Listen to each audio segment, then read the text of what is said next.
Good afternoon, podcast listeners. It's your boy Marcus Norman from Gentleman Style Podcast, your host of the greatest podcast coming to you live in America.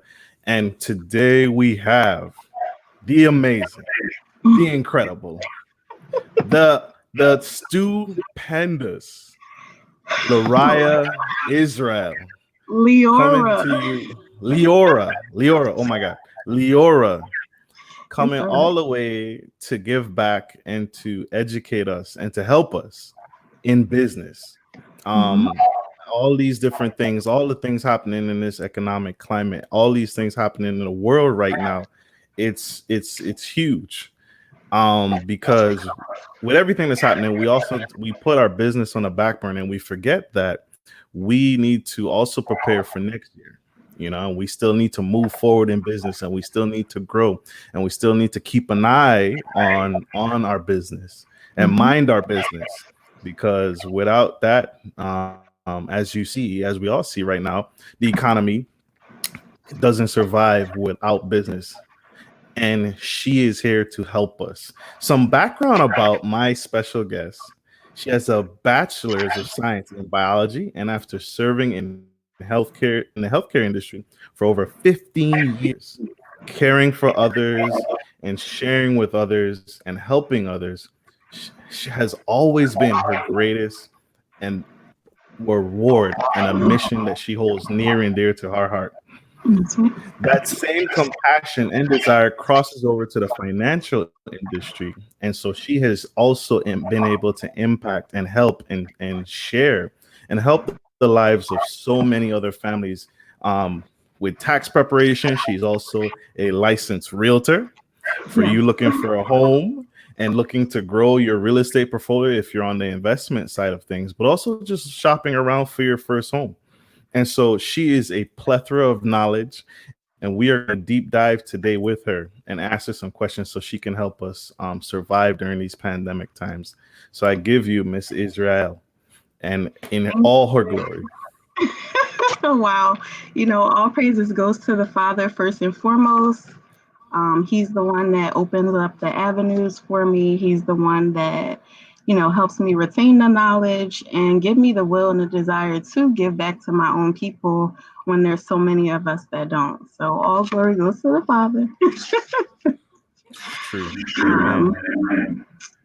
So I don't know. Where did you want to start?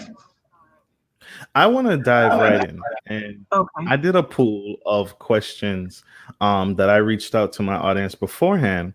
And those questions I want to share with you today. And I want to ask you, I have a friend. He's an independent contractor. He takes $5,000 a month from his business bank account to cover his personal expenses. Is any of things that he's doing deductible? Absolutely. When you're in business for yourself, well, first, let's start here. The tax code is written in favor for the self-employed, for the small businesses, and for the corporations.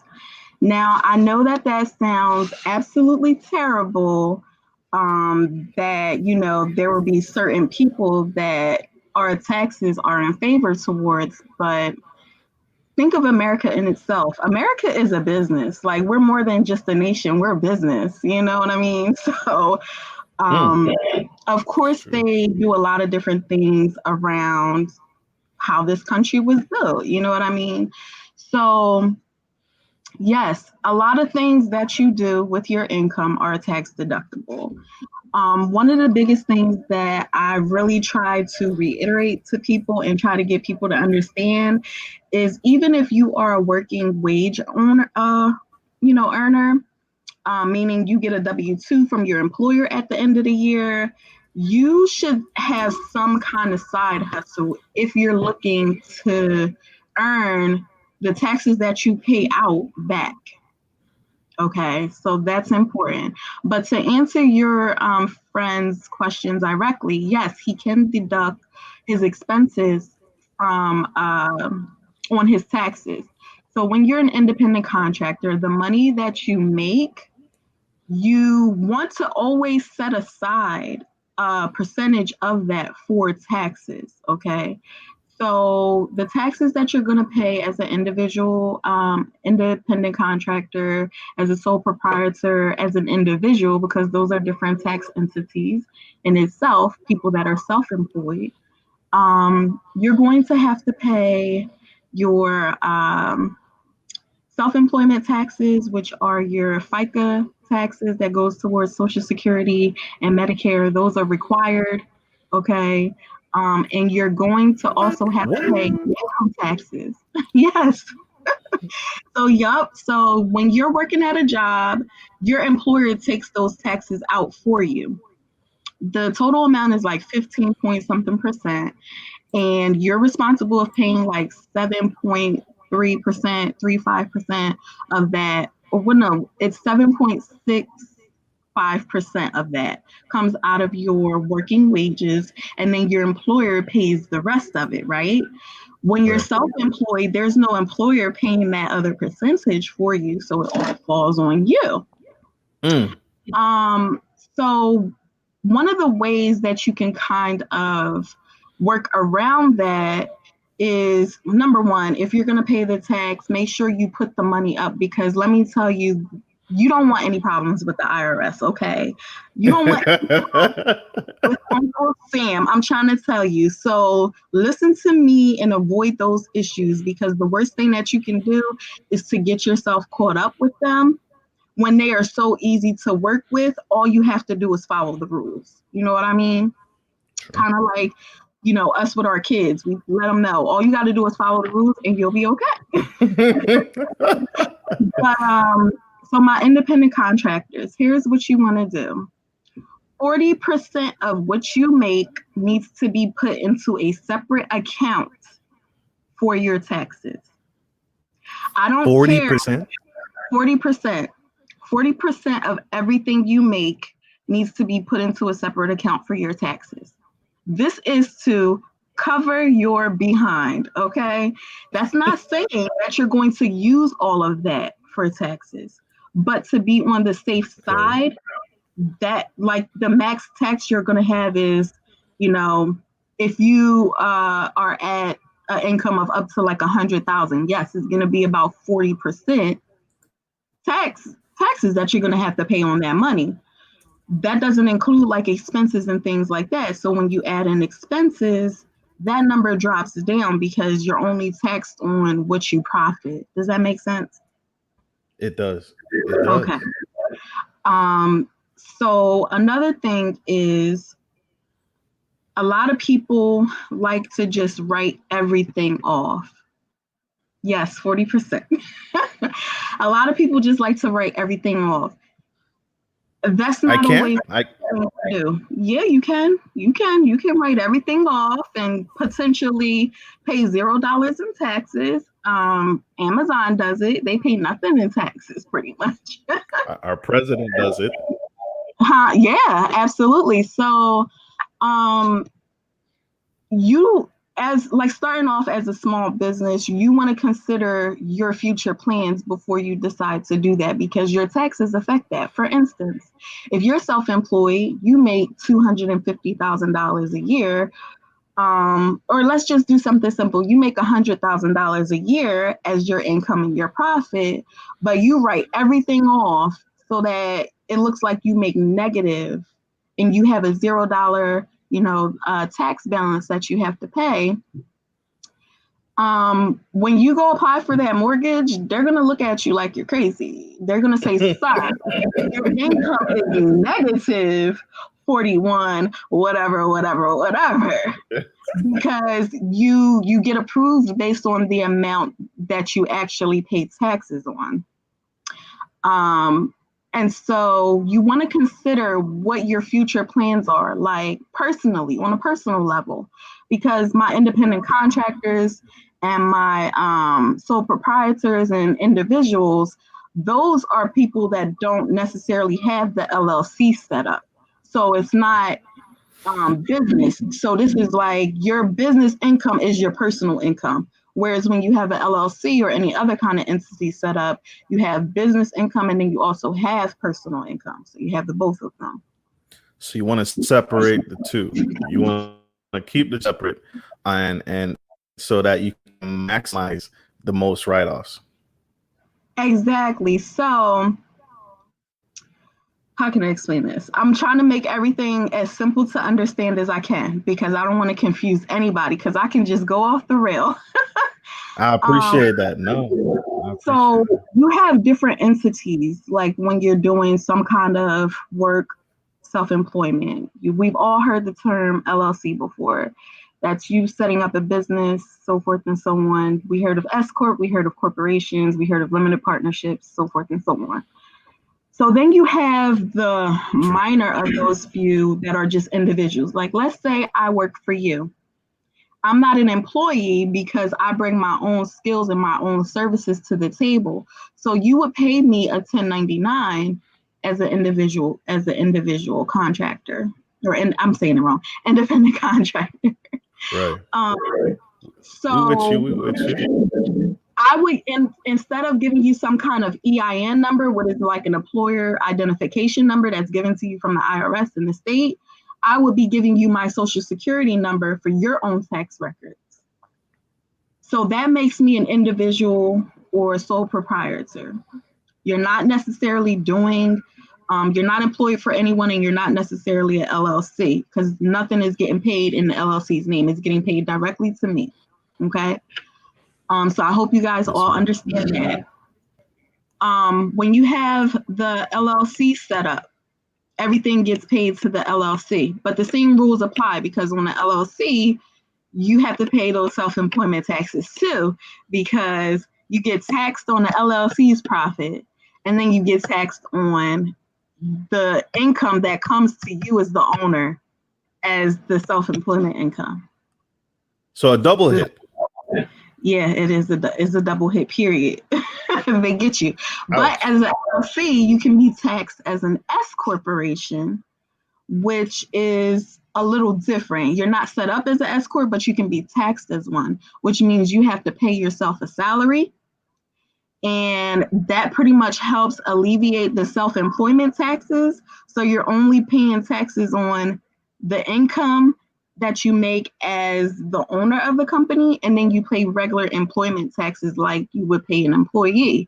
But it's a lot lower than it would actually be if you were not to be taxed as an S corp and you were just paying the regular self-employment taxes and income taxes like normal. It's a lot higher. But and being taxed as an S corp is not anything to take lightly at all. There's a lot of considerations you have to make for that, and I think we're gonna get into that in a couple minutes. So, did I answer your friend's question on what they can deduct? I feel you did. You definitely answered some questions of mine, and if they didn't get their Mhm. questions answered, they can definitely seek you out, right? And they can definitely find you and connect with you to fine tune this thing, Mhm. because the best practice that I've learned is, and that I've heard, is to always do it right. Right? You want, when you set up your business and when you start your business and whatever you decide, you want to start the right way. So whatever that path looks off, if it's going into S corp, if it's going the sole proprietor route, you want to do that in the front, because if you try and fix it on the back end, you It's end gonna be a up lot of losing money. more. It's a lot of money to have A to lot of money. redo everything. Yes. Yeah. So So you're so absolutely correct, Marcus. And I try to tell people this all the time because a lot of people, it's so important to do your own research, but sometimes in doing your own research, you can get lost in all of the information. So I will always recommend seek out a professional that you can at least consult with, even if you don't have them do it with you, because I know everybody's just trying to get you your business and try to do everything for you and cost you more money. But at least pay for the consultation to get the information that you need, you know? yes. Um, when you are setting up a business, please, please, please do everything right because the last thing you want is state and local taxes coming for you, the Mm. IRS coming for you because they can literally take everything from you, like everything. You could get sued by the public. They can, like, limited liability company. Um, I know a lot of people says protect your personal assets, but Yes. there's a fine line between what it actually protects that's not often spoken about. Because if your business doesn't have enough capital or assets to cover your lawsuits, then the judge can order those things to be attached to whatever personal assets you have. Excuse me, you have. So definitely do everything right. A lot of people do not. You can go on the IRS website. You can get the EIN number. That's 100% free. You don't have to pay anybody to do it. It walks you through it. If you need to Google what the questions mean, Google what the questions mean. Okay, that's where you should always start. Get that EIN number. Then you find the state that you want your business set up in. Most of the times, it has to be your home state, whatever state you live in, whatever state you're doing business out of. You go on that state website. Most of the states are electronic now. There's a couple that are getting there, not quite there. You got to mail things in, like Alaska.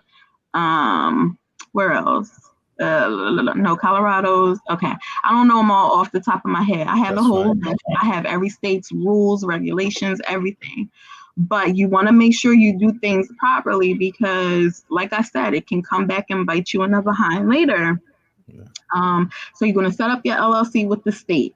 After you set up your LLC with the state, you're going to take your articles of organization, corporation, whatever it is that you got from the state, based off of the type of business that you set up. You're going to go open your business bank account. You're going to start building your business credit. Okay. Um, you're going to get some trade lines with some vendors. That's how you start to build your business credit. You know what I mean? Do it correctly so you put yourself in a position to not make any mistakes, to grow, all of those, things like that. So Right. definitely. Are y'all getting this? Are y'all getting this tea? Do y'all see the fire coming off when she gets excited, y'all? I do, and I She have to just keep myself calm and remember not to just ram on. Because listen, I have so much to give. I definitely would urge you guys, like, reach out to me if you need a one-on-one, because not every situation is the same either. So I'm just kind of making sure that I stick to the basics and just the normal guidelines, but everybody's situation is different. absolutely. Absolutely. So our next question is I'm doing a landscaping business Mm-hmm. and I need a new pickup truck for my business this year. Is Mm. it better to buy or lease the vehicle? That is entirely up to you. I am no fan of leases whatsoever when it comes to vehicles, but some people are because they like to upgrade and they don't keep it to. If you're one of those people, you want to change it up every couple years, you're not going to put a lot of miles on it. You can play by the rules of the lease, then by all means, go on right ahead. That's tax deductible. Um, Financing, you're going to get more tax deductions because you get a tax deductions for not only the mileage that you put on there, because when you lease, you don't get any tax deductions for mileage. And if somebody is doing taxes and they're putting mileage on there, they can actually get in trouble for that because you don't own that Mm, vehicle. You're not even close to owning the vehicle. Someone else does. But you can deduct your lease, the amount that you pay for your lease. But when you're financing, you can deduct the interest that you pay, your payment, your wear and tear, and your mileage. So that's the difference between purchasing a vehicle for your business or that you're going to use for business. And leasing. So I yeah. love that. I love that. And that's unique, right? And she said, make sure she's trying to keep us legal. Above Yes, all else, we want to stay legal, y'all. absolutely, absolutely. Um, Play and by the she's not, rules, and we will still win. yeah, she's not going to lead you astray. She wants to keep you in line with what the IRS and the tax law says for Mm-hmm. your business, so that they can't come back and seize those same business assets, seize that same truck that's not even yours, right? Yeah, so yeah. so Mm-hmm. Yep. that's powerful. Here's a unique one. I I work from home, no Mm-hmm. brick and mortar building. How Mm-hmm. does the home office deduction work? And Mm, is love taking it. a home office deduction an audit red flag? Anything can be an audit red flag. It doesn't matter what you do. Everybody has their day with the IRS. So that's why it's important to do everything by the rules. Here's what I'll give you. I'm going to answer that question in just a second because it goes into it. Absolutely. Um, when you're dealing with the IRS, you're self-employed business, even if you not are not self-employed and you don't own a business, if you are a working wage earner, you need anything that you're using to get your job done that you're paying for out of pocket, your workspace from home. You need to keep every receipt, every invoice, everything. You need to have that stuff, and you have to keep it for at least 3 years, you guys, because everybody has their day with the IRS. You never know. It's like a lottery system with them. It doesn't matter who it is, whether you're a business, whether you work for someone else or what, you can have your day to be audited with the IRS. Mm. It's your name today and it's just your turn. You got to show them why you deserve all of those tax deductions and credits that you've gotten. And if you can't show that auditor that you deserve those tax credit and deductions, they can take them from you and then you will owe them all that money back. Okay. So Ouch. make sure you're doing things by the book. A lot of our people are good for, claiming other people's kids and just all kind of things that they're doing on their taxes. We got to stop doing that because you never know when your luck is going to be up with that. You know what I mean? So True. with the home office deduction, it's absolutely worth it. It's not a red flag with the IRS. But you want to make sure that you know the square footage of your property. Out of that square footage, you have to know how much of that you're using as an office. When you know how much of that you're using as an office, that is the amount that's going to be deductible for you. So you can take that amount out of the amount that you pay for your rent or your mortgage, okay? Okay. And then you're going to any like renovations that you had to make to be able to work from home. You're going to claim that as well. That's like all in the same section when you're doing those deductions. Um, so what else was there?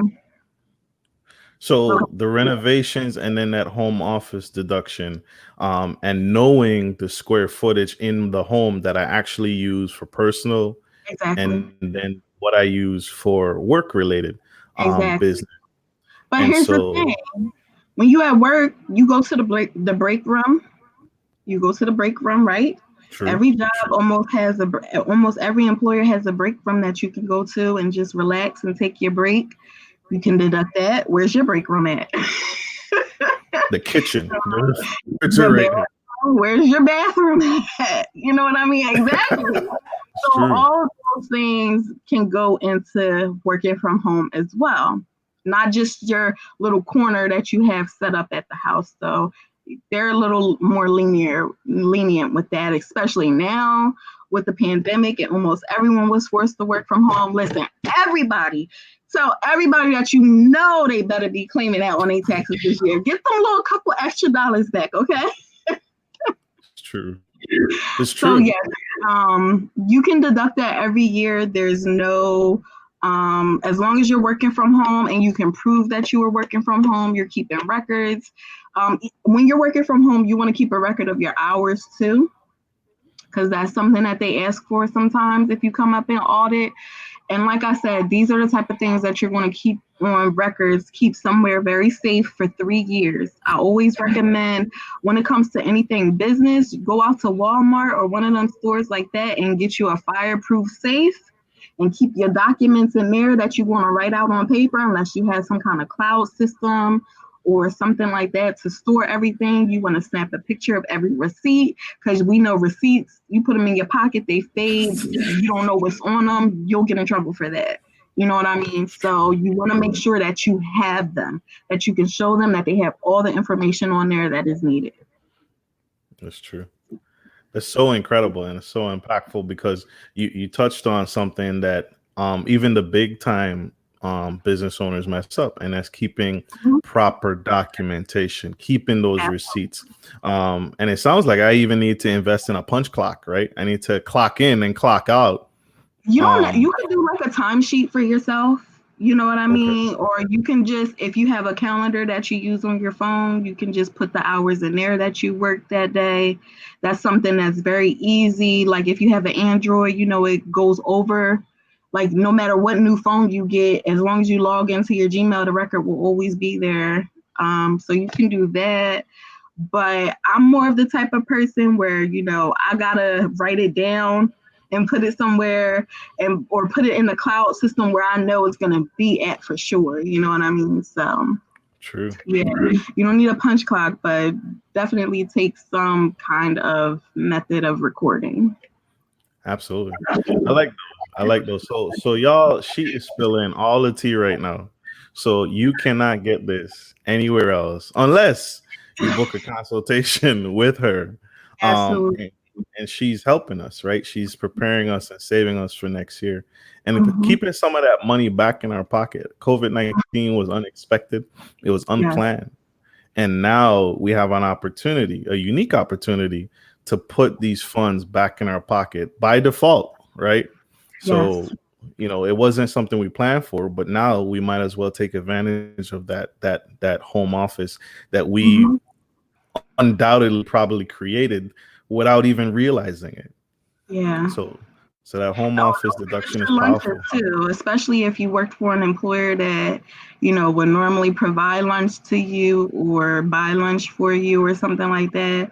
Those can definitely be something that you can tag onto your taxes as well.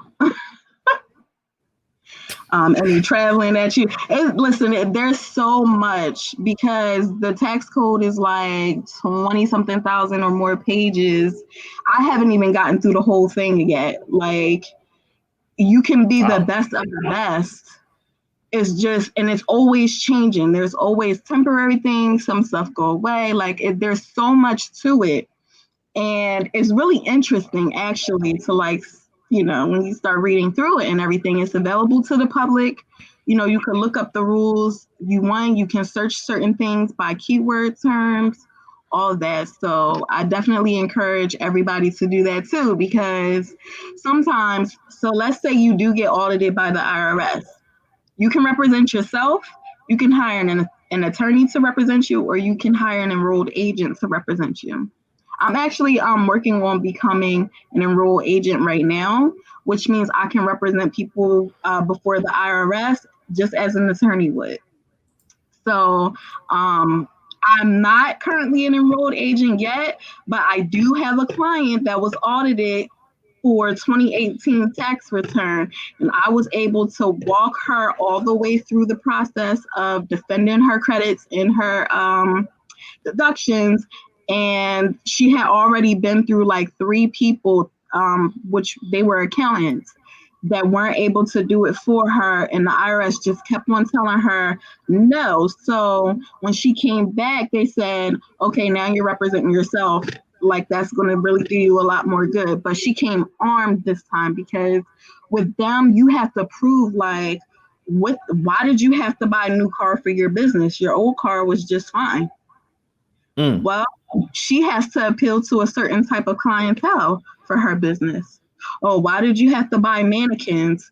You could have just laid the wigs down on the counter. No, no, no, no, no. What? She needed these mannequins so she could take professional pictures to appeal to her clientele. Like, so with certain things like that they could easily say, no, you didn't need to do that, you didn't need to buy that, or you didn't need to use this service, or whatever the case may be, you could have did this instead. So basically they try to tell you how you could have ran your business, and if you're not armed and you don't know how to deal with them, they can do that. And then you will be left salty, not knowing what to do and owing them all this money back. So you really have to know how to defend yourself against, saying, no, this is what I need to do to run my business. Okay. These are the people that I work with. This is what I do. This is how it should be done.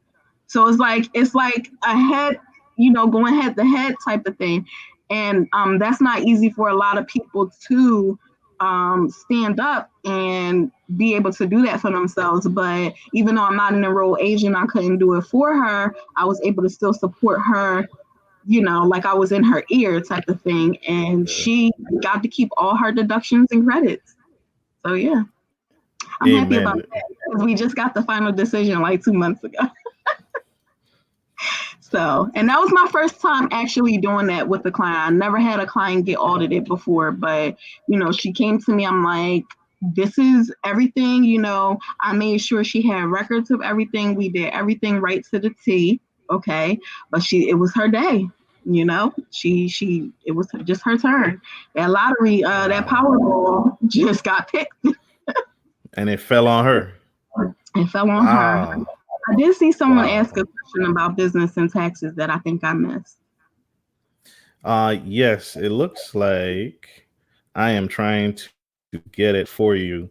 Okay. So here it is. Here's the question. So if I remodel my basement as a home office, I can Mm-hmm. use that as a tax deduction. Yes. Is the question? Yes. You Yes. can. Yes. And I encourage you to do it because who doesn't want a slamming basement? Absolutely. And So you can. Um, the total cost of the renovation, they give you a percentage of it that you can use based on how much of that space, again, you use towards your home office, which is all of it. wow. So remember that what she said earlier, she said keep those numbers, keep the how much you spent in remodel, but also the square footage of what Yeah, you remodel. So if your house that almost the same square foot, well, probably not. Remember the square footage of your basement. You need to know the square footage of your basement. So if that yeah, remodel isn't finished, get those numbers real quick so you can get inch to inch and get every write-off that you can. exactly. So here's how that works. I'm gonna explain it again. So you pay rent or mortgage. You're gonna take the total amount of that rent or mortgage that you pay. You're gonna keep that number up at the top. The amount of square footage that you use for the property, you deduct that percentage, you deduct that number from your total square foot. You're going to figure out what the percentage is, right? And then Right. that's the same percentage you're going to deduct from your rent or your mortgage. So that's one separate deduction in itself, how much you pay for your rent or your mortgage based off of the square footage. And then the same thing for the renovation. How much of that area you actually renovated to work in, all of it. And then Every inch. every inch, because if you was walking into a regular office, listen, Mr. Taxman, I had to do the whole basement from my office because I'm used to going into a building that has about this much space or more. And I had to have that same ambiance and that same type of environment in order to be productive to do my job.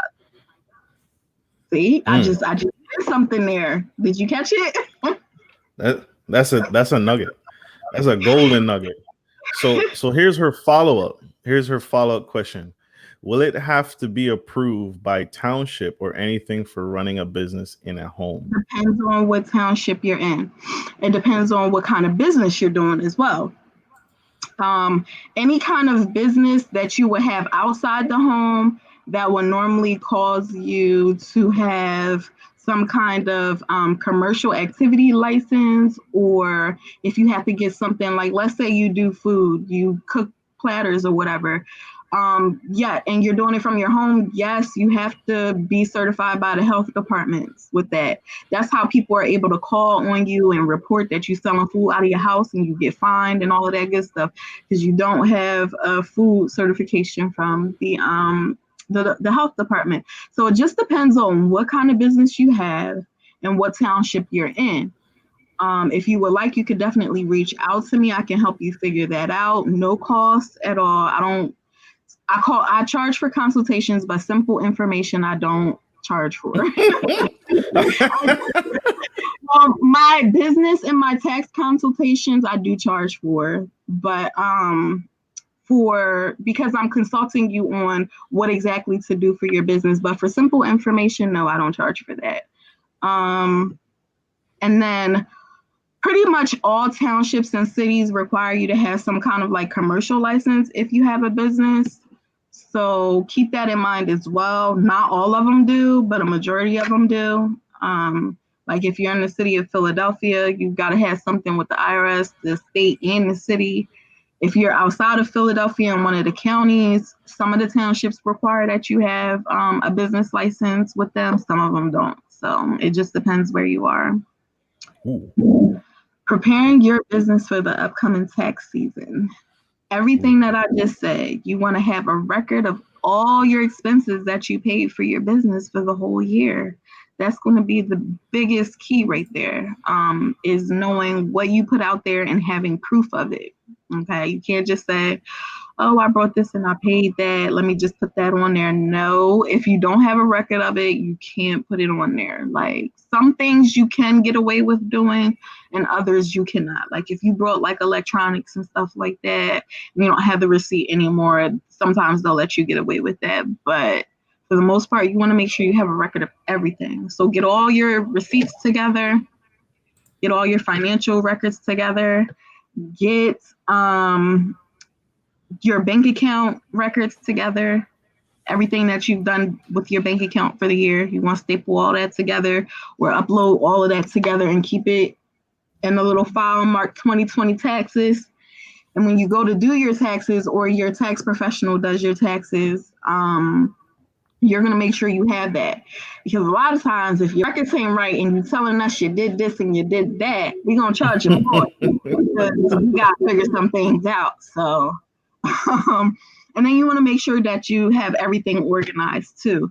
Save yourself some tax preparation fees and have everything organized that you paid for, based off of building expenses and everything that goes into that, like utilities and stuff like that. Utilities is another thing that you can claim.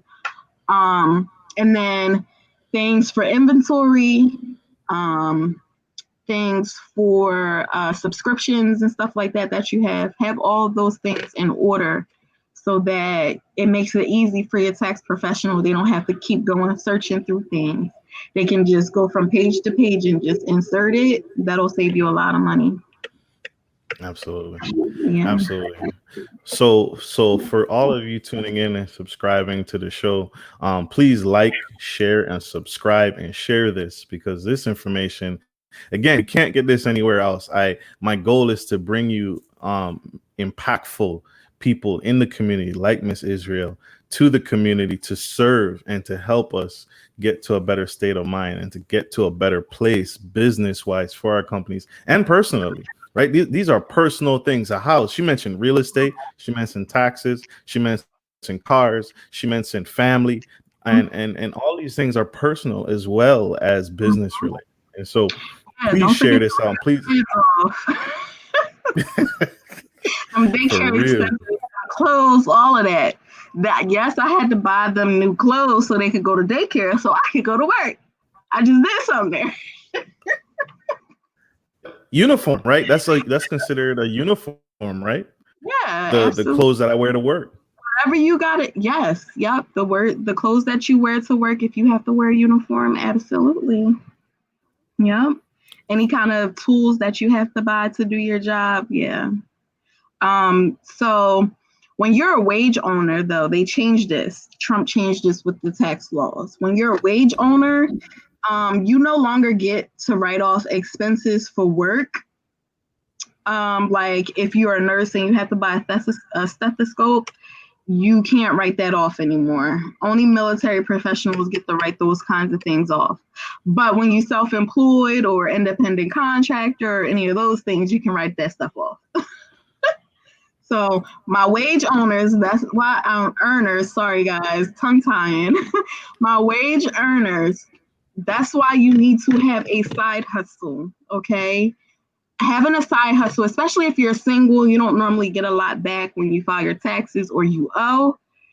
By having a side hustle and being a individual or sole proprietor, or even having a little LLC on the side, that can actually help you get more back on your taxes as well. The expenses that you paid out to do that side hustle or to have that business can help you get more back on your tax return for your wages. So keep that in mind as well. Like where you can't claim those things, like in general, as far as like writing them off. If you were to only put your W-2s on there, if you put a Schedule C on your taxes, then you can. Does that make sense? Makes perfect sense.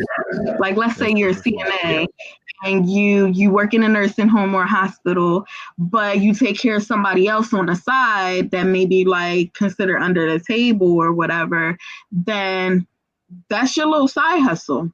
You don't have to have an EIN or anything like that to do it. You can still claim that on your taxes, and that's actually helpful.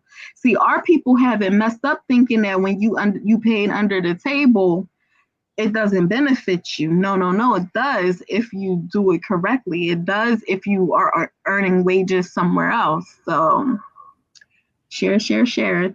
Tell everybody you know. And so, that same example, take that stethoscope that, when the IRS, if they come for you, when they come for you, take that stethoscope and say, why did you buy that stethoscope? Oh, no, I didn't buy it for my job. I use it for my personal, for these customers, my clients that I treat at this daycare, or the clients that I treat at this gymnasium for physical therapy, or my customers that I give massages to.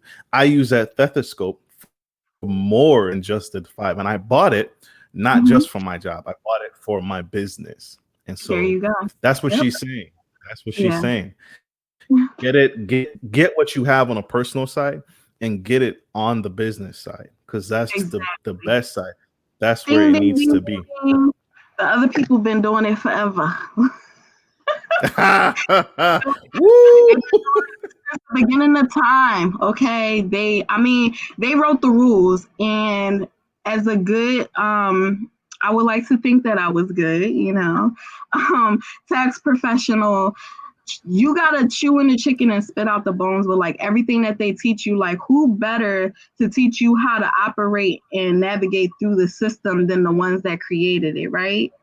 So there's just like, when it comes to taxes, that's like, actually, besides real estate, that's one of my favorite things now, because the more that I continue to learn, because I'm always learning, I don't claim to know everything, the more I'm just like, wow, oh, what? This is how to do that? What? So it's really amazing the things that you can do. And like I said, the more that I continue to learn, the more that I continue to grow, I give that same knowledge back to the people. And I'm not going to sit up here and charge you an arm and a leg for it, because I feel like we are already behind 400 years. I can sit up here and try to make a profit off of my people, but what do I really gain by being at the top by myself? You know what I mean? So that's true. yeah. That's so true. We had a great question. I want to bring it up to the screen. The question was, what expenses can I deduct as a real estate agent? Everything. What?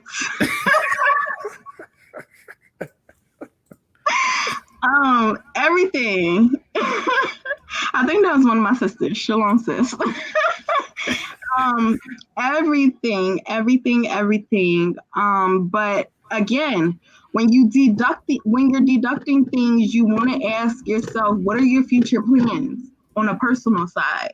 Is it going to benefit you, like not paying anything in taxes or paying very little in taxes?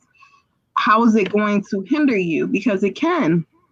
You know what I mean? And some things, like I had mentioned earlier with the whole mortgage, if you're not paying anything in taxes, your income is considered either negative or zero, or it might be something really low, and you don't end up getting the house that you want. Now, there are some other fancy sorts of financing out there, like bank statement loans and no doc loans and things like that. But you got to put like 20-30% down, which is okay for some people. You know what I mean?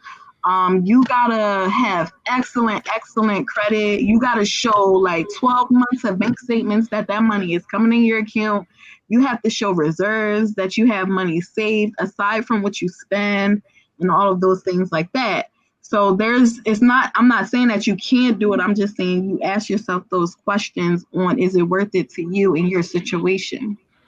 So if you want to talk more about what you can deduct for your business and things like that, you can reach out to me and we can talk about your specific situation. But you always want to ask yourself those questions. What is it that I want to do in the future, and how would this decision affect me? You weigh all your options.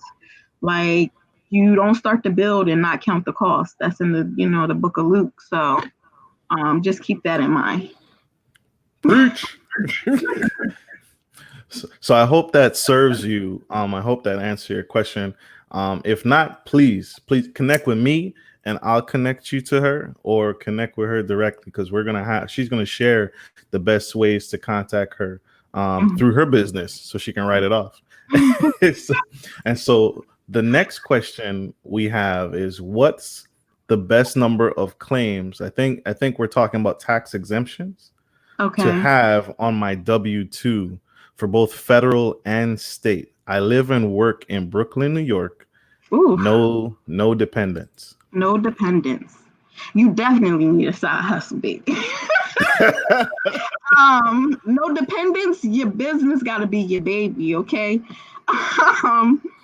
So Yes. it just depends. It depends on how much income you actually make from your job, I would say, because, and then it's going to depend on other things that you do. So that's really kind of a hard question to answer until we have all the facts and know all the numbers.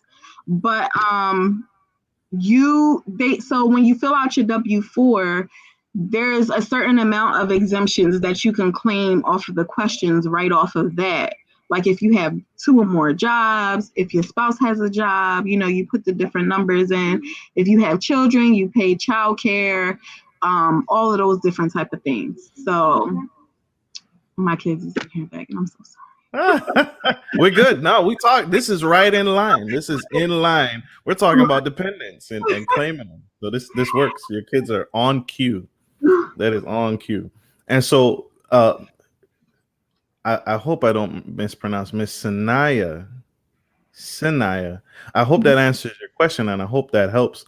I know for me, I claim and help us, Miss Israel. I don't need to necessarily have kids in order to write off tax exemptions for my job, right? No, you don't. But I mean, depending on what you do and your lifestyle, and your whole tax situation, you're going to want to really weigh out your whole situation. You don't have to have dependents. People with dependents can get the child tax credit, the additional child tax credit, the child care tax credits. If you're low income, you could get the EIC. Every state has a different definition of what low income is, because we know that people that live in California and New York, Washington are not low income. New Jersey, Delaware, Maryland. So that means something different for each state, what low income is. And based off of your state, you may or may not qualify for the EIC when you have dependents. And even if you don't have dependents, you can get an EIC if you're low income and you're head of household and things like that. So even if you're taking care of relatives, yes, you can. If you're taking care of relatives, you can absolutely claim them on your credit, claim your parents on your credit. I have clients who take care of elderly aunts and uncles, and they have them on there, and they have their own little income coming in too, so that doesn't affect anything. If their income is less than what it costs you to take care of them, like when you add that rent up, the utilities, clothing, all of those kind of things, if it's still less, then yeah, you can still get that percentage in that credit for them, a percentage of that credit for taking care of the dependent that's not. I have a client who has a girlfriend and he claims her on his taxes every year. So if you have a spouse, that's not working or making their own income, and you take care of them, then they're your dependent and you can claim them on your taxes. It doesn't matter how old. Powerful. Yeah. Powerful. I'm we're talking about um tax benefits. Mm-hmm. What things should I consider if first off, I know a lot of people that are taking care of their parents. And so I think that's powerful. And I think that's unique because they don't even realize that they can claim those elderly parents that you're taking care of, and get some money back and get that money back that you're spending. You're feeding them. You may be clothing them. You may be Yeah. buying diapers for them. You may be Mm-hmm. paying for medical treatments or dropping them off to a doctor's appointment or picking them up from a medical appointment, right? Mm-hmm. All those things, again, get those written off on your taxes, get those things claimed so that you can get compensated for your worth and your value.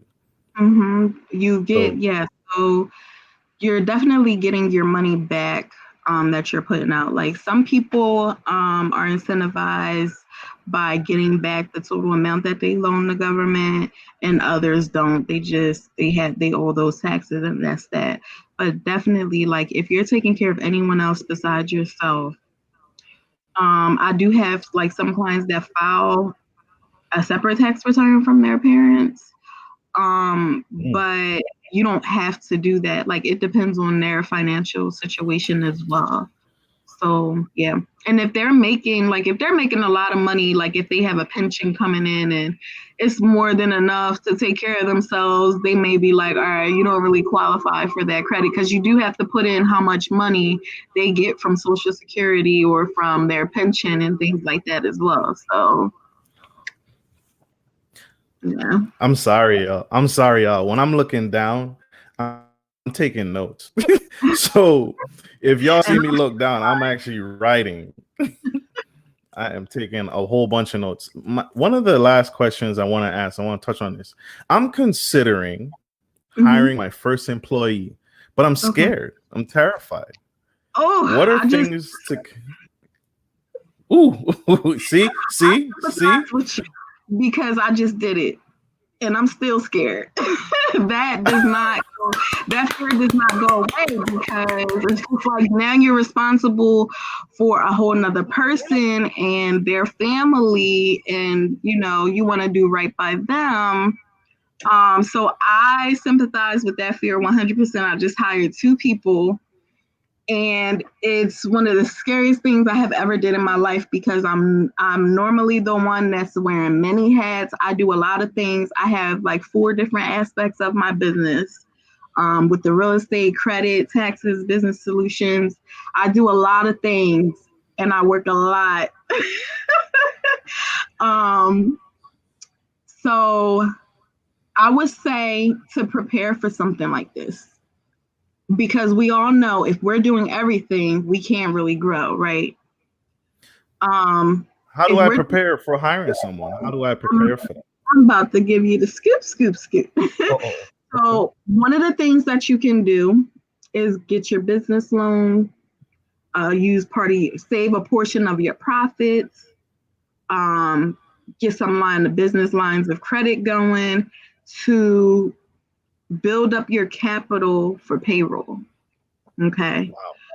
Wow. Um, and that's a whole nother conversation on even how to do that. So you have to have at least some sort of capital to cover at least, I would say 6 months, 3 to 6 months of that person's salary. Okay. Whatever you're going to pay them. Have that in an account that you're not touching. That's payroll money and that's it. Don't touch Don't it at all. touch it. Don't. That's somebody else's income that they're doing this work for you and you got to pay them. So don't touch it. I don't care how broke you are or whatever. Like it doesn't belong to you. That's true. Um, and That's then true. you have to just let go. And this is something, as I'm telling you, I'm telling myself because I have to remind myself of this. every day. Excuse me. Hold on. I'm so sorry. Go You upstairs. good? Go upstairs and don't come back in here.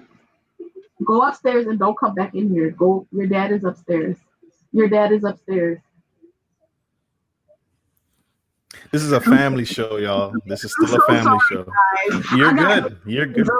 okay? I have 8 kids, and mom is just the one that has to do it all. So, This is still a like family show. I You're said, perfect. dad is right upstairs, and the kids are coming and bothering mom.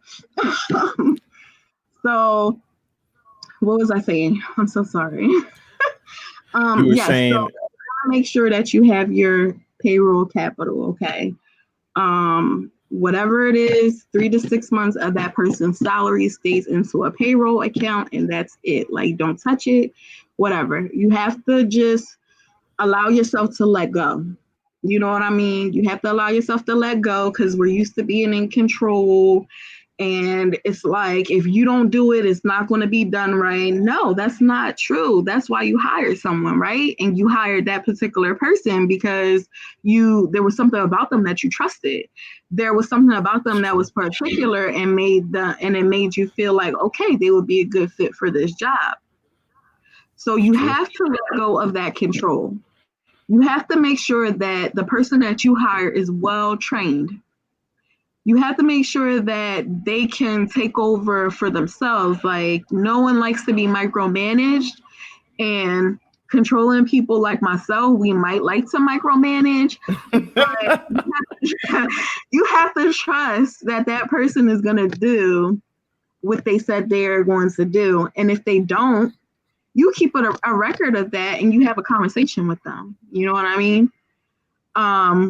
But definitely, make sure that it's someone that is to be trusted, that you do your due diligence, with the whole interview process and screening and so forth.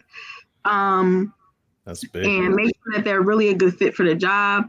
It may be somebody that doesn't really have any experience, but if they have that teachable spirit about them and they're eager and willing to learn and they want to help you, then give them the training that they need. You know what I mean? So Yes, ma'am. I'm talking to myself too. Liora, make time for the training. Make them for But them. get you need, like, as a business owner, in order to grow, there's some people who can start a business and they don't want to work at all. They just want to hire a bunch of other people to do that. But if you're not in that situation and you got to work, like in the businesses that I do, I got to work. You know what I mean? Then you need to be working in your business and not on your business. Your staff needs to be working on your business. So they need to be the ones, initiating I'll give you an example with me on my real estate side. If I'm out showing properties all day, how it's not easy for me to get back to people by email. It's not easy to respond to every text. You know what I mean? When I'm with a client, I typically like to give them my full undivided attention, and my phone may be going off. I need somebody to return calls or send emails or send contracts or, work on my systems that I have, making sure people get onboarded, so forth and so on.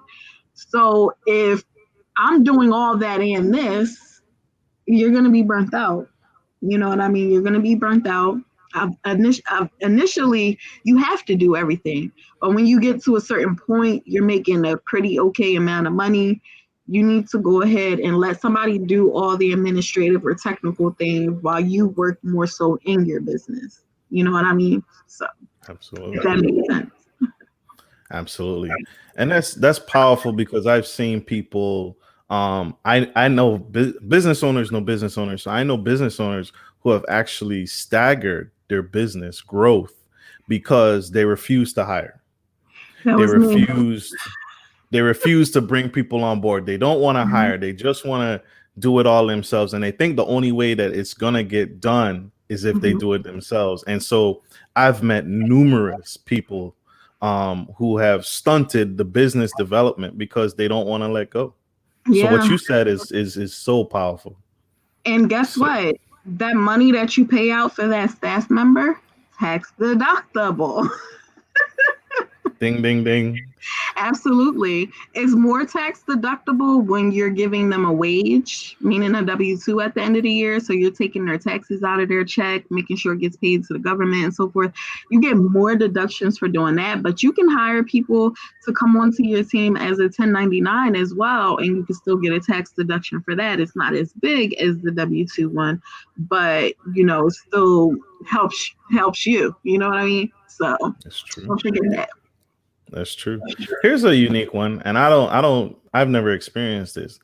And I think you answered this earlier, and I think Mr. Daniel missed it, but for his sake, can you please give the example of how you help someone walk someone through the process of saving them from being audited? And does your company help people who owe taxes? Yes, we absolutely do help people who owe taxes because up to 3 years. So anything past 3 years, we can't help you. We can help you arrange payment plans and things like that for the IRS, but we can't necessarily save you from having to pay those taxes. And there's a difference between the two. So if you owe taxes to the IRS, and you can't afford to pay them, but it was within the last 3 years, we can go back through all of your documents and your information and redo your taxes to change what you owe. If you're in a situation where it was longer, it was 5 years ago, and you owe them and you've been avoiding them, don't do that. Just call them, get things right with them. But what we do in that instance is we just are a mediator between you and the IRS, and we help you to work out a payment plan to reduce the tax debt and to just get back on good terms with them so that they're not, levying your bank account and everything that you own in your name, including your cell phone.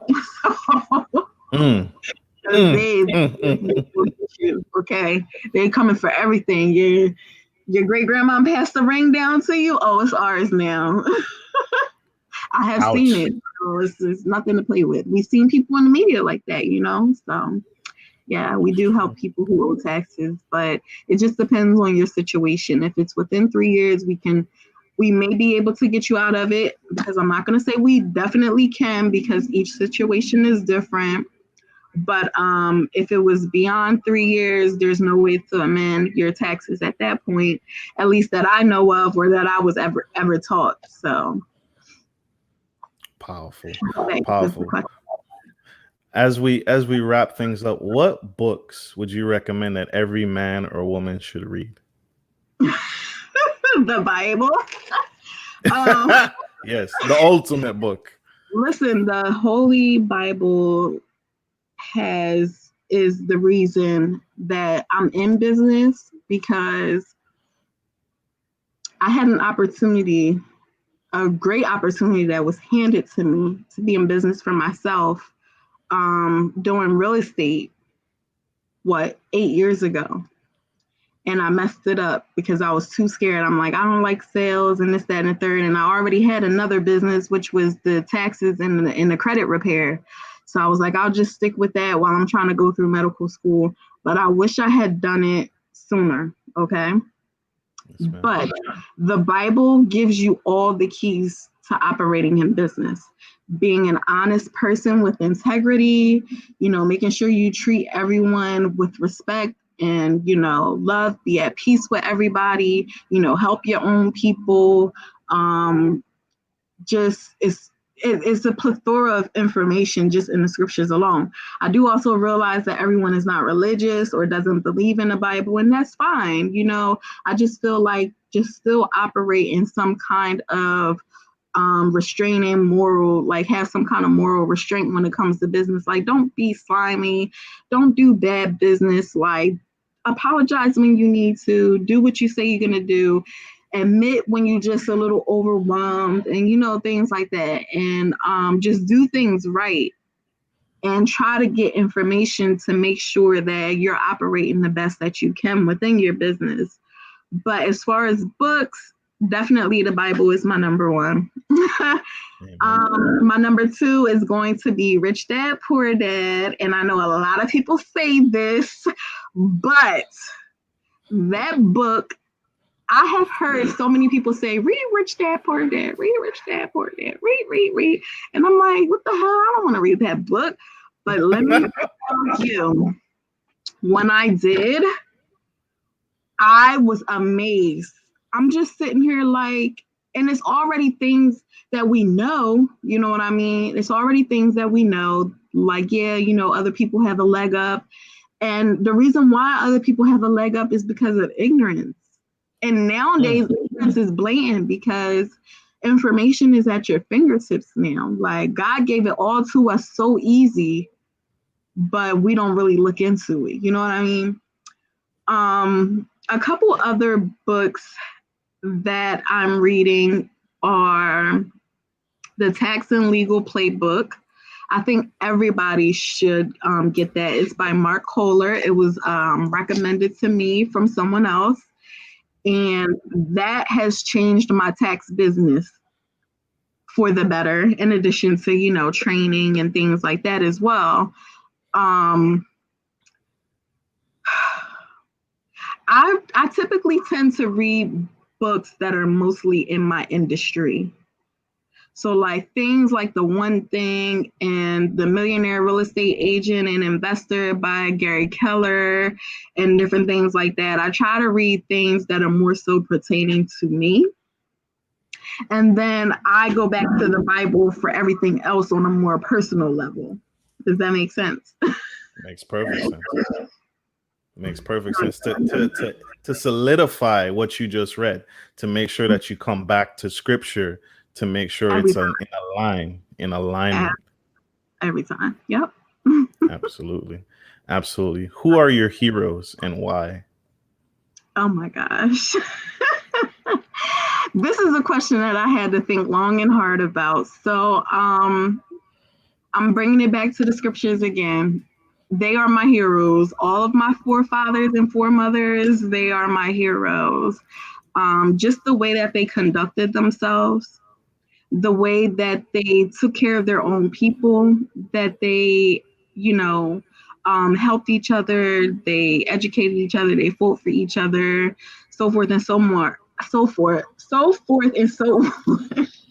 I think that's important in business because here's why. As I'm a so-called African American, our people don't operate the same way that other nations do.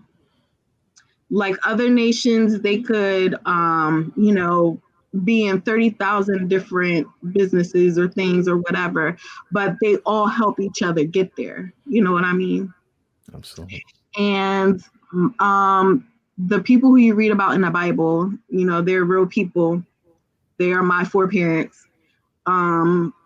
They really set an example on how to be and how to conduct ourselves in every single last area of our lives.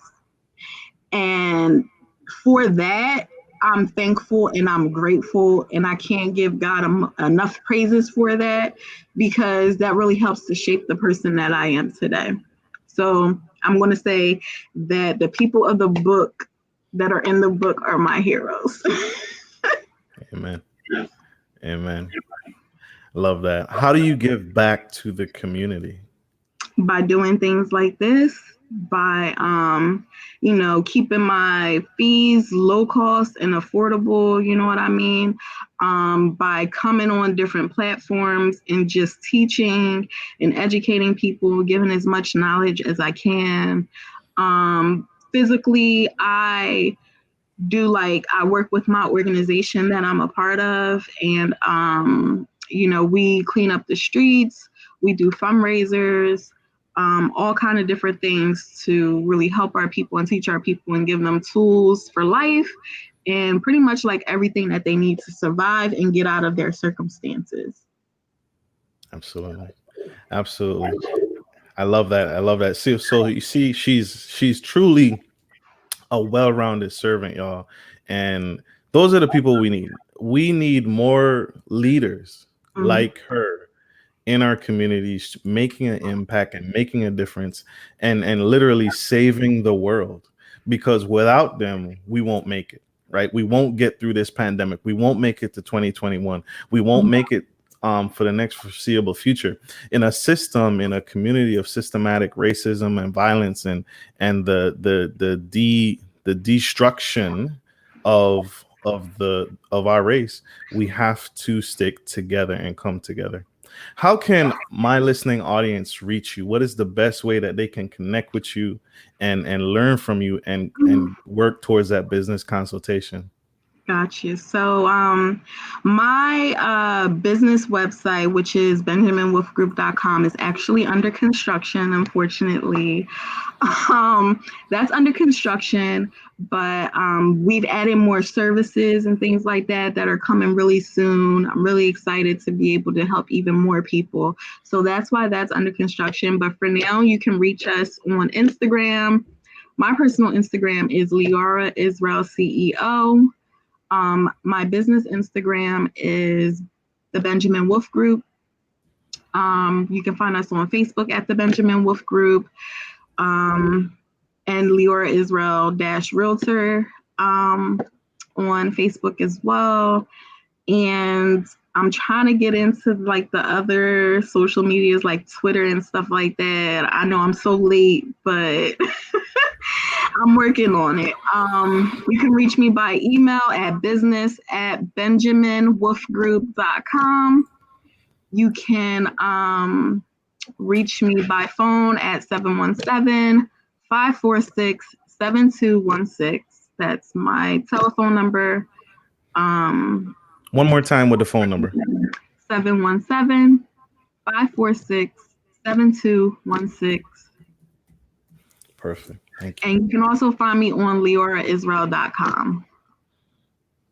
Perfect. You guys, I hope that this has been impactful for you all, not just you all, but this has been impactful for me coming on this show and just learning and absorbing and educating myself with and taking the time. I want to thank you for taking the time to spend with us, to educate us, to share, right? She I didn't pay for this. She's doing this out of kindness of her heart. So again, this has been tremendous and powerful. Can I just ask some more questions? You sure can. Okay, I'm sorry. I saw someone ask the question about the $10,000 government grant. Absolutely. They asked. I took at the government. There they are. I took the $10,000 small business loan. Can I write off anything from that? Yes. Interest, assets, any of that? I believe the interest rate on that loan is really, really low. But yes, you can you can write off the things that you use the loan for because you're paying the loan back, right? But you're still going to own those things. So yes, you can write them off. You want to make sure that you purchase those things in your business's name, not in your personal name, right? Because it's supposed to be a business loan. Yeah, unless you're like a sole proprietor or just an individual and you normally just, file with your personal taxes. That's a little different. Exactly. Documentation is everything because they are going to ask you, what you spent that money on, so forth and so on. If it's the paycheck protection, a lot of people are going to get caught up with that one. So I hope if you really had employees that you had to pay, that you can show that so that there's no issue when they come around and ask for documentation, because you will be asked for it, even though on the application it wasn't there because they were just trying to get everybody processed and out the way. But they are going to be coming back later. I already know many people who got caught up with that, and actually it was like fraud all around and they actually got locked up. So please, you got to be careful with dealing with the government. Anything government is a no-no. So yes, you can deduct all of those assets on your taxes because the loan has to be paid back. If you got the paycheck protection,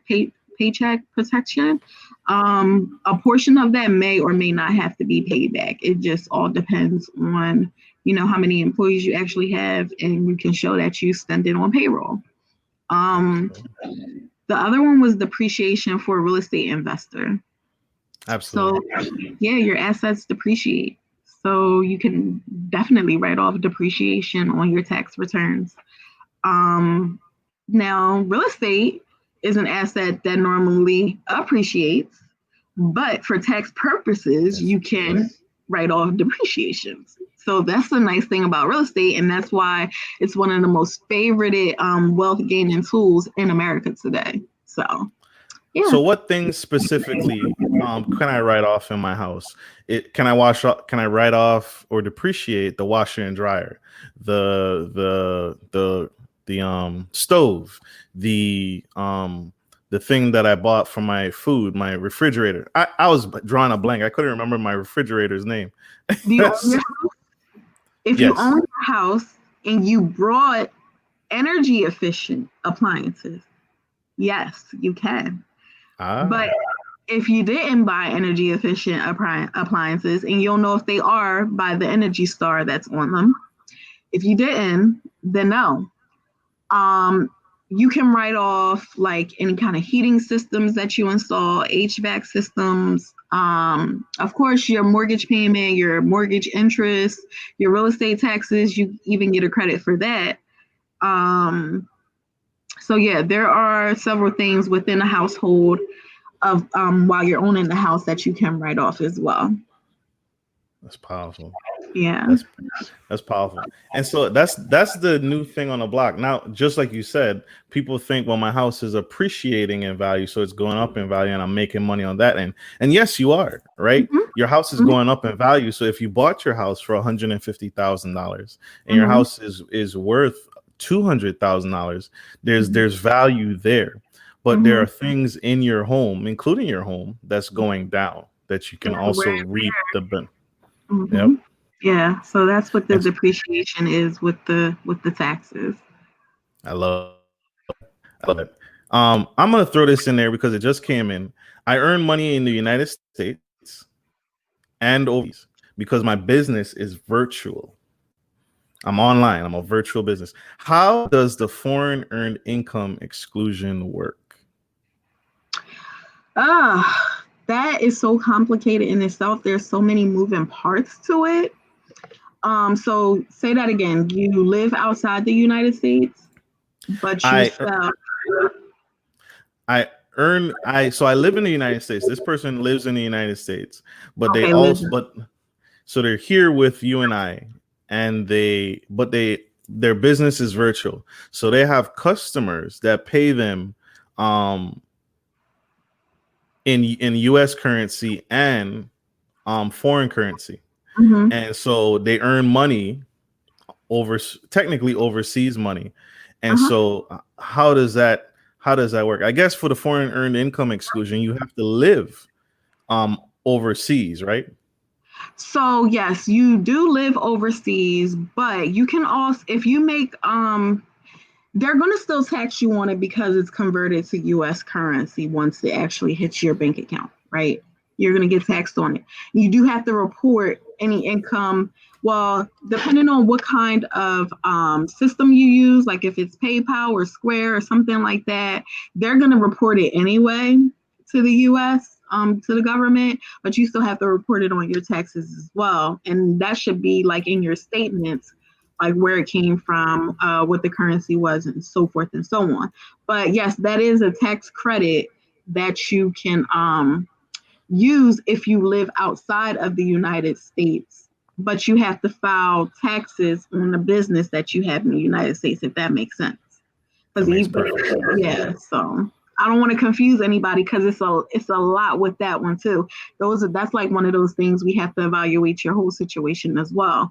Are you making the bulk of your money from outside of the country, or are you making the bulk of your money here, but you're making a good percentage of it there? So it's gonna like depend on that as well. Absolutely. And earlier, like you said, where did you open your business? If you open your business in one of those high cost states like California, New York, Florida, and so your taxes are affected differently, depending on where your business is incorporated, even though you may live overseas. Yeah. So, and so that's what she's saying, y'all. You need to come see her. Y'all aren't listening. Y'all need to come see her because it's such a delicate touch that needs to be applied that you need to sit down for that consultation and be with her so she can really dissect, like a surgeon, she can really dissect your business and take it apart into its fine pieces and then bring it all together and show you how it works. There's one more thing I wanted to say because someone did ask me about this prior to getting on if I would touch on it, and I didn't want to forget. So when you have a business and you do have children, you can hire your children to work for you. So there's rules around it. And then you also have state rules too, because of child labor law and things like that. But yes, your children can work in your business and you can pay them. You do have to pay them. Okay. It has to be work. But listen, if the kid has money, so you do have to open a bank account for them. Okay.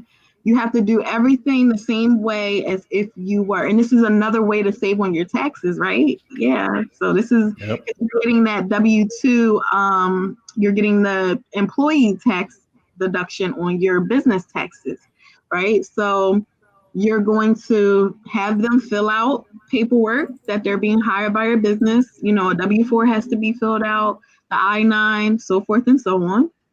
You keep those on file for as long as they are working for you. What else is there?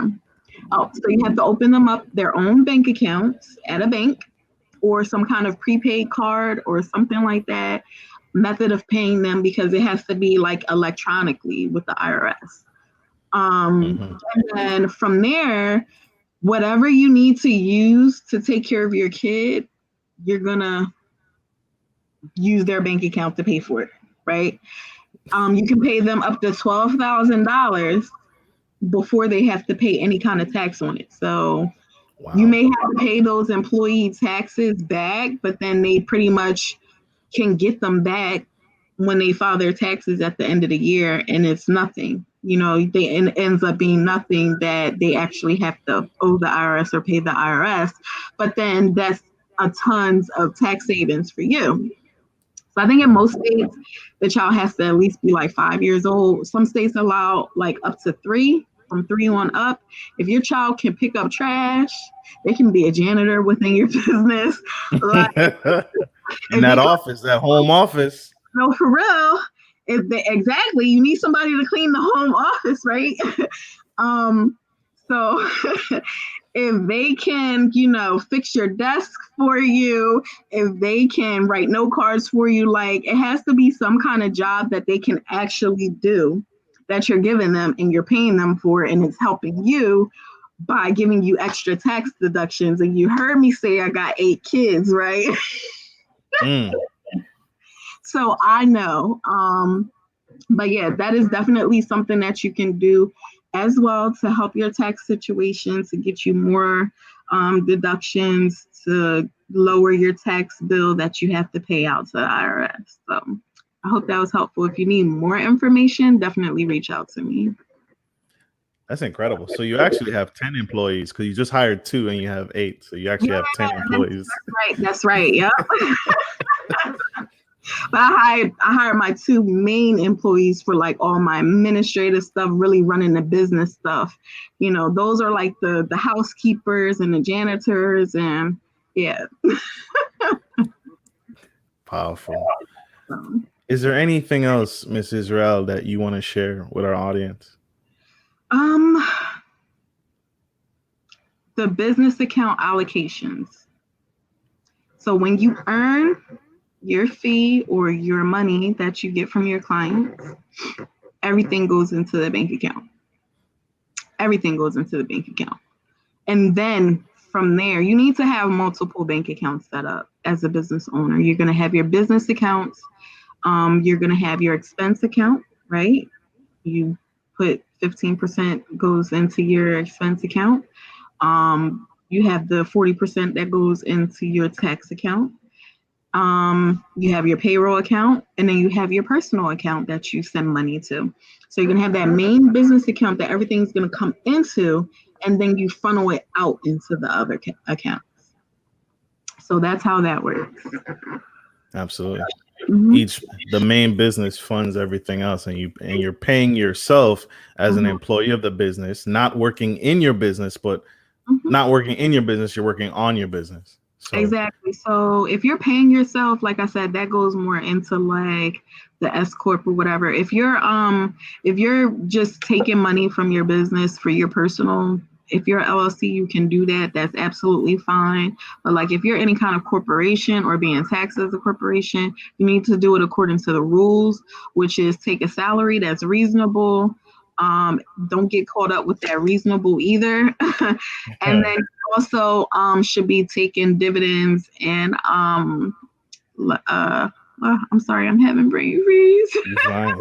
You should be taking your dividends and your other little deposits that you take from your business as well. So yeah. Absolutely. So when she says reasonable, y'all, you can't sit there and say that it has to be comparable to the work you do in the company.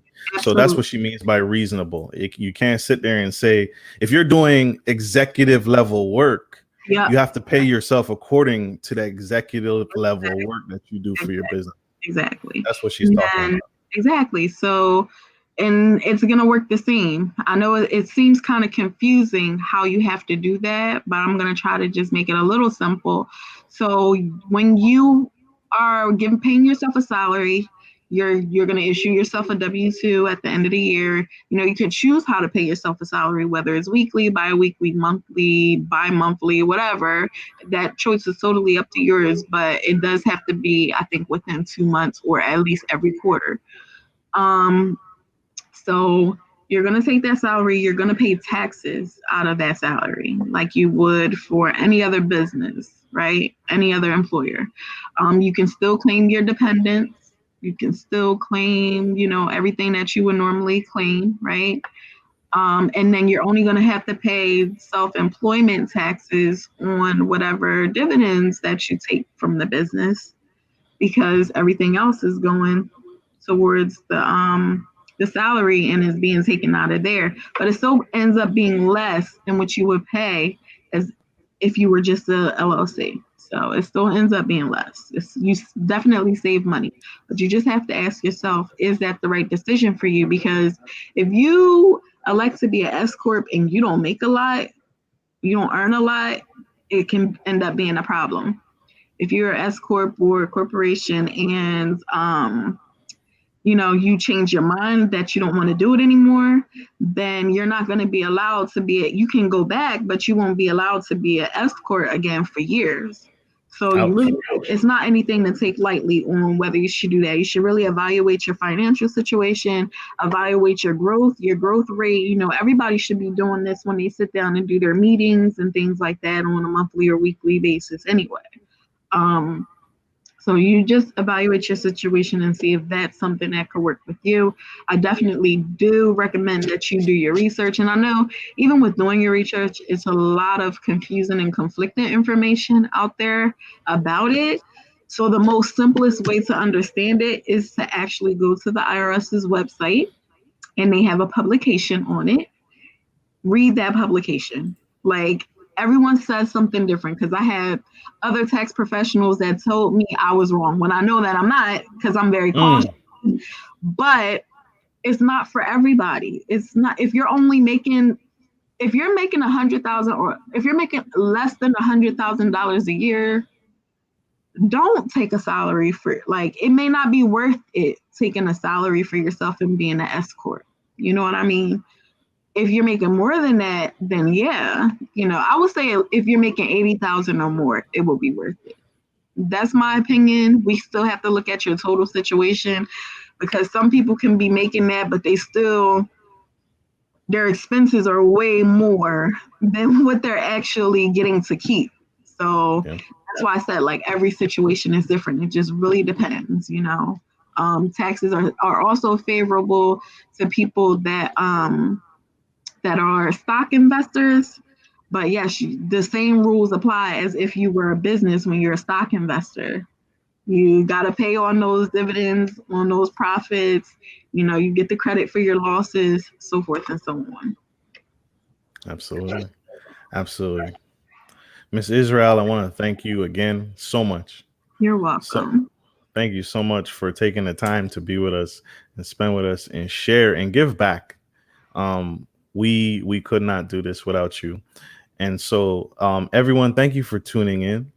Thank you for spending time with us as we chat and we discuss and Miss Israel answered your questions. I hope she did. And if she Mhm. didn't, please link with her on Instagram, Facebook, call her. She gave out her number earlier, and reach out to her if you want. If you can't find her, if you can't find this show, if you're listening to this in the audio version, please link back to me and I will get you in contact with her immediately because this year is almost over and you need her. I need her. We need her knowledge to so that we can have a better Mhm. 2021. I'm trying So to. so ladies and gentlemen, thank you for tuning in. This is Marcus Norman and Miss Israel sharing these tax benefits on Gentleman Style Podcast. Like always, take care of your friends, take care of your families, and take care of business. This is Marcus Norman and Miss Israel signing off. Thank you so Thank much. you. Love you guys.